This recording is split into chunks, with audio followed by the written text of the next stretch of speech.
오늘 우리에게 주시는 하나님의 말씀은 마태복음 26장 75절의 말씀입니다. 이에 베드로가 예수의 말씀에 닭 울기 전에 네가 3번 나를 부인하니라 하심이 생각나서 밖에 나가서 심히 통곡하니라. 아멘. 네, 여러분들 반갑습니다. 2020년 10월 4일 우리 관악교회 청소년부 설교를 함께 듣도록 하겠습니다. 지난 주간에는 민족 대명절이죠. 추석이 지났어요. 여러분들 가족들과 모두 함께 모여서 보낸 사람도 있을 것이고, 아직은 시골이나 아니면 다른 친척들을 만나기가 조금 어렵다 생각이 되어서 그냥 집에만 있었던 사람들도 있을 것입니다. 전도사님도 부모님도 뵈러 가고 또 와이프네 부모님도 만나러 가고 싶지만 또 교회에 일을 하는 사람으로서 누가 되고 그러면 안 되니까 다른 곳으로 움직이지 않았고 그냥 집에만 있었어요. 그래서 조금 외로운, 어떻게 보면 좀 슬픈 그러한 명절을 지낸 것 같습니다. 하지만 여러분들 지금 이럴 때 너무 그렇게 집 밖에 나가지 않고 집에만 있으면서 축 늘어져 있는 것이 아니라 이렇게 일주일에 한 번씩 올라오는 말씀도 한 번씩 들어주시고, 또 여러 가지 취미 활동과 또 여러 가지 활동들, 그리고 물론 공부는 기본으로 해야겠죠. 학생이니까 너무 공부에만 얽매여서 지치는 그러한 삶을 살아가는 것이 아니라 조금 더 힘내서 살아갈 수 있는 여러분들이 되시기를 바라요. 그리고 얼른 조금 잠잠해져서 우리가 다시 모여서 예배를 드렸으면 좋겠습니다. 자, 우리 한번 말씀을 살펴보도록 하겠습니다. 지난주에 이어서 우리는 베드로의 이야기를 또 이어나가도록 할게요. 워낙 사건 사고도 많고 할 말이 많은 제자 중에 한 사람이기에 조금 길게 이야기를 좀 나누도록 할게요. 베드로가 예수님을 부인한 사건은 겁에 질려서 저지른 베드로의 배신된 형태로 보여지죠. 그래서 우리에게 있어서는 참 제자로서의 모습은 아닙니다. 그렇지만 이후에 통곡에 버금가는 베드로의 뉘우침, 오늘 말씀이죠. 그가 이 일로 주님을 제대로 따르지 못한 것에 대해서 얼마나 비통해하면서 후회했는지를 잘 보여주는 그러한 모습입니다. 주님을 잘 섬기려 한 이 뜨거운 열심히가 없었다면 감정적으로 이런 상태가 되기는 어렵겠죠. 사실 예수님을 배반한 제자는 베드로만이 아니죠. 모든 제자들이 예수님을 배반했어요. 다른 제자들은 처음부터 주랭랑을 쳤지만 그 와중에 베드로는 요한과 함께 대제사장 가야바의 뜰까지 따라갔습니다. 베드로는 자신이 그렇게 쉽게 무너질 줄은 몰랐을 거예요. 그때 그 일로 죽음보다 더 큰 수치심과 자신의 비겁함을 아주 뼈저리게 느꼈을 것입니다. 그래서 좌절과 고통이 더 컸을 것이에요. 그 이후로 베드로는 닭 울음소리만 들으면 자신의 비겁함에 아주 마음이 아파했다고 합니다. 그렇다고 예수님을 사랑해서 언제나 그분과 함께하려 했던 베드로의 열정이 이 한 가지 사건으로 묻혀서는 안 될 것입니다. 베드로는 주님을 위하는 일이나 관련된 일이라면 언제나 용기를 보이는 사람이었습니다. 내가 주와 함께 죽을지언정 주를 부인하지 않겠나이다 라고 하는 고백은 그냥 빈 말이 아니었습니다.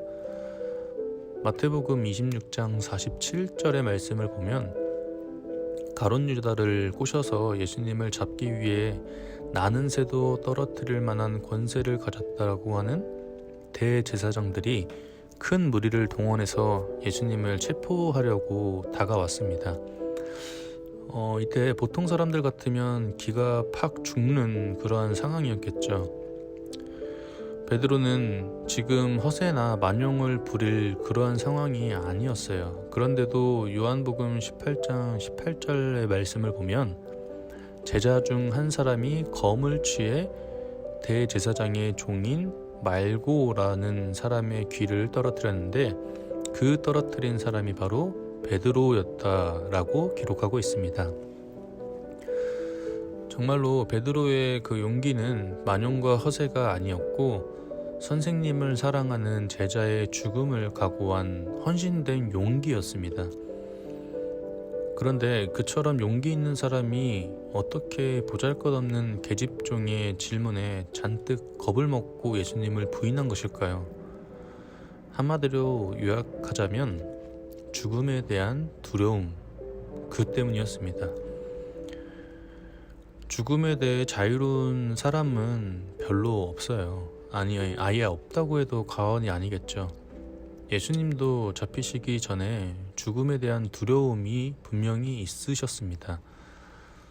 마태복음 26장 38절의 말씀을 볼게요. 내 마음이 심히 고민하여 죽게 되었으니 라고 표현한 것을 보면 예수님 또한 죽음을 두려워하셨다라고 하는 것을 볼 수 있습니다. 또 다른 이야기를 하자면 마태복음 14장을 보면 제자들이 주님의 말씀에 순종하여서 배에 올라 노를 저어가던 중에 예기치 못한 무서운, 매서운 또 풍랑을 만나게 됩니다.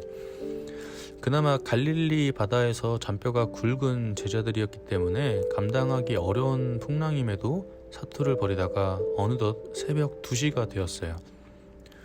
서서히 모든 제자들이 무서워하고 두려움에 빠져 있었습니다. 그런데 그 사나운 풍랑이 이는 캄캄한 밤바다를 걸어오는 누군가를 보고 제자들은 무서워하며 귀신이다, 유령이다 라고 하면서 소리를 쳤어요. 그러는 가운데 목소리가 들려옵니다. 안심하라, 내니 두려워 말라. 이 목소리가 들리자 베드로는 유령이 한 것이 아니라 예수님이 말씀하신 것을 알고 주시어든 나를 명하시어 물 위로 오라고 하소서라며 외칩니다. 그러자 예수님께서는 오라 라고 명령하시고 베드로는 주저없이 바로 물에 뛰어들었습니다. 바다 위를 걷는 최초의 사람이 되는 그러한 순간입니다. 그러나 바다 위를 걷는 것도 잠시 풍랑을 보고 무서워하며 물에 빠져들기 시작합니다. 순간 살려달라라고 하는 목소리가 본능적으로 베드로의 입에서 튀어나오게 되죠. 그러자 예수님께서는 믿음이 적은 자여 왜 의심하느냐라고 말씀을 하십니다. 풍랑에 잔뜩 겁먹은 베드로, 허우적거리며 안간힘을 다해 살려달라며 삶에 강한 집착을 보인 베드로. 좀 전에 말씀드렸던 베드로의 용맹스러움은 한낱 가식이거나 남용이었을까요? 아니면 이 모든 이야기가 정말 용맹한 베드로의 모습을 보여주고 있을까요? 여러분들은 어떻게 보이시나요? 제가 예전에 여러분들 앞에서가 아니라 어른들 앞에서 베드로의 설교를 한 적이 있습니다. 그리고 이 바다의 사건 가지고 설교를 했었고요. 주된 내용은 베드로의 믿음은 그 누구보다 컸다입니다. 왜냐하면 그 풍랑이 거세게 일어나며 유령이고 뭐시고 다들 떨고 있는 그러한 상황이었습니다. 그런데 목소리 하나가 들린다고 그것이 예수님인 줄 알고 베드로만이 답을 합니다. 예수님이면 자기를 물 위로 걸어가게 해달라고 말이죠. 이게 얼마나 어처구니가 없고 무모한 발상이에요.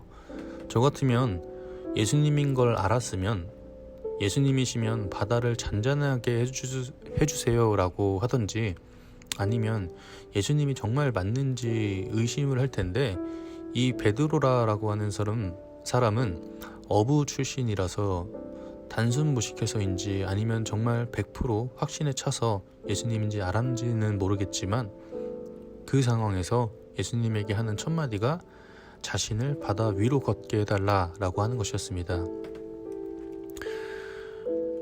자, 우리 관악교회 청소년부 여러분, 이 베드로의 첫 마디에 귀 기울이시기를 바랍니다. 그리고 우리 청소년부가 이 베드로처럼 물 위를 걷게 해달라고 말할 수 있는 그러한 여러분들이 되시기를 간절히 소망해요. 이유가 뭐냐면, 첫 번째로는 그만한 확신을 가지고 이야기한 제자가 없었습니다. 아마 예수님과 베드로가 대화 나눌 이때에는 다들 무서워서 벌벌 떨고만 있었을 것입니다. 이러한 담대한 믿음을 갖는 여러분들이 되시기를 바라요. 그리고 두 번째로는 예수님에게 물 위로 걷게 해달라고 했습니다.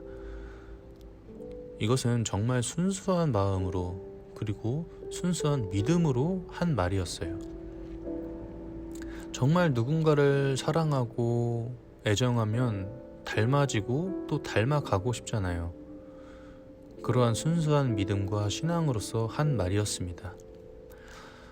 비록 물 위를 걷자마자 의심을 하게 되고 주변 상황에 휩쓸려서 바다에 빠지게는 되었지만, 여기까지의 모습으로는 정말 대단한 신앙심과 믿음이 있었기에, 그리고 무식한 사람이 용감하다고 그러한 말도 있듯이 배움이 적고 다혈질적인 베드로였지만 그의 믿음은 우리가 정말 본받아야 할 만한 사람인 것은 확실한 것 같습니다.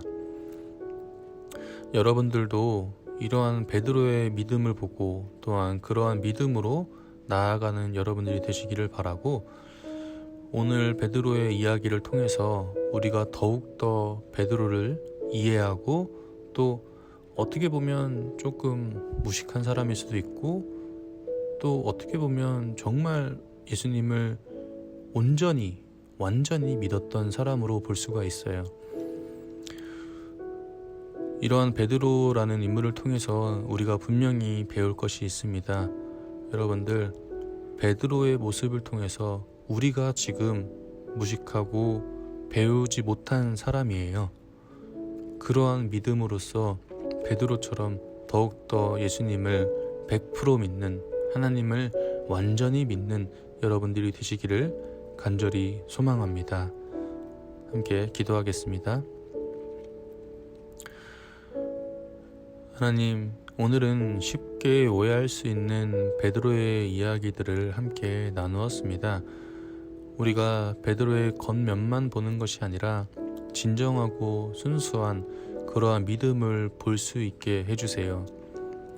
베드로의 믿음이 단순 무식하고 배움이 없는 사람의 믿음이 아니라 주님을 정말 100% 믿는 믿음이었다라고 하는 것을 우리가 깨닫습니다. 주님, 우리 관악교회 청소년부 아이들도 예수님을 100% 완전히 믿는 그러한 귀한 자녀들로 자라날 수 있도록, 귀한 그리스도인이 될 수 있도록 언제나 함께 해주세요. 감사드리며 예수님의 이름으로 기도드립니다. 아멘.